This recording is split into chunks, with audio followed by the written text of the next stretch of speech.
देखो क्वेश्चन, किसी संख्या कोई भी संख्या हो रहा है वो अपने मन में उसको 100% मान लिया करो। किसी संख्या का 34% जैसे ही बोल दिया ना तो पूरी संख्या 100 के बराबर है। किसी संख्या के 34% और 25% का डिफरेंस कितना आ गया? 9%। आ गया क्या समझ में? ये काम आप मन मन में किया करो। 34% और 25% का डिफरेंस कितना हो गया? 9%। और वो 9% किसके बराबर है? 27 के। तो क्या पूछा है? 20%। उस संख्या का 20% क्या है? उस संख्या का 20% पूछा है, ठीक है ना। तो 1% कितना हो गया? 3। 1% किसके बराबर आ गया? 3। पूछा क्या? पूरी संख्या पता निकालो। 20%। 20% कितना आ गया? 20 गुणा में 3। वो संख्या कितनी है? 60। उस संख्या का 20% कितना है? 60। आ गया समझ में? 60। उस संख्या का 20% कितना है? 60। क्या बोला इसने कि ए को किसी परीक्षा में, ठीक है ना, ए को किसी परीक्षा में 44% अंक मिले और 27 अंकों से वो क्या हो गया? फेल हो गया। तो अगर इसको मैं 27 अंक और दे दूं तो ये पास नहीं हो गया। क्लियर होगा? और बी को 50% अंक मिले जो कि पास मार्क्स से 9 अंक क्या थे? अधिक थे। इसमें से मैं 9 घटा दूं तो ये भी क्या रह जाएगा? पास पास रह जाएगा, ठीक है ना। तो इसकी कंडीशन क्या बनेगी? 44% प्लस में 27 बराबर किसके हो जाएगा? 50% माइनस का 9 अंक। अब मैंने क्या कहा, जब ये 9 इधर आएगा तो कितने बराबर हो गया? 36 के। और 50% और 44% का डिफरेंस कितना हो गया? 6%। क्लियर हो गया? आया नहीं समझ में? तो 1% की वैल्यू कितनी आ गई? 6। 1% किसके बराबर है? 6। तो 44% किसके बराबर होगा? किसके बराबर होगा? 6 चौक 24, 6 चौक 24 और 2 26, 264 तो इसका हो गया। यही हो गया ना? यही हो गया ना? 44% का कितना हो गया? 264। और इसको कितने अंक और आ जाते? 27। तो कितना आ गया? 291 नंबर क्या है? पास होने के लिए चाहिए थे। क्लियर हो गया?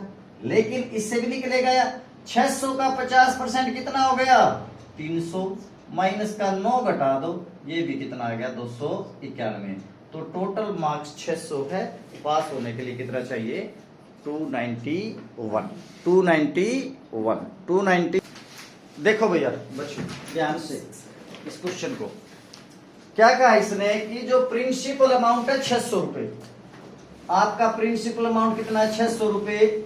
और रेट ऑफ इंटरेस्ट है 6%। टाइम है 27 साल नहीं है, 27 दिन है। जो रेट ऑफ इंटरेस्ट है वो एनुअल होता है। क्या होता है? एनुअल, वार्षिक है ये। और टाइम है 27 दिन। तो हम जब सिंपल इंटरेस्ट करेंगे तो प्रिंसिपल गुणा में रेट ऑफ इंटरेस्ट गुणा में टाइम, लेकिन 27 दिन है। 27 दिन को वर्ष में चेंज करते हैं तो 365 क्या हो जाएगा? बटे हो जाएगा। तो ये 2 जीरो से 2 जीरो चला गया। 36 गुणा में 27। अगर मान लीजिए मैं यहाँ पे 365 को 360 मान लू तो 10 के करीब आ गया। तो लगभग 2 रुपये 70 पैसे के करीब आएगा। इसका आएगा समझ में? 2 रुपये 70 पैसे के करीब आपको, ठीक है क्या? ये कहा कि 25 जो संख्याएं हैं, कोई भी 25 संख्याएं हैं, उनका एवरेज कितना है? 40। 25 संख्याओं का 10 का कितना है? 45। और 15 का कितना है? 36। तो अब आपका, ठीक है ना, मत जो है आप अपनी इच्छा कोई भी ले सकते हैं। मान लीजिए इनमें से क्या मान लो आप? 40 मान लो। 40 मान लिया तो ये कितना हो जाएगा? 40 जमा में 5। क्लियर हो गया? यही हो गया ना? और ये कितना हो जाएगा? 40 माइनस का 4। क्लियर हो गया? यही तो होगा। 45 मान लो, कुछ भी मान लो, एक ही बात है। तो ये 40 में तो 40 हो ही गया। तो यहाँ पे +5, तो 10 का क्या हो गया? 5 अधिक नहीं हो गया? 10 पंजे 50। लेकिन ये 15 चौके 60, ये माइनस का हो गया। 15 चौके 60, तो माइनस का कितना बच गया? 10। माइनस का कितना बच गया? 10। क्योंकि 40 तो है ही, तो -10 अब कितने का हो गया? 50 संख्या होगा। तो ये कितना हो गया? -1/5 क्या होता है 0.2 माइनस, आपने क्या माना उधर, क्या माना है 40 माइनस में 0.2, तो इनका कितना आ जाएगा 39 पॉइंट में 8 आ जाएगा। ये क्या 39 पॉइंट में 8, ठीक है क्या। कोई भी संख्या आप बीच वाला औसत मान सकते हैं उसको, ठीक है।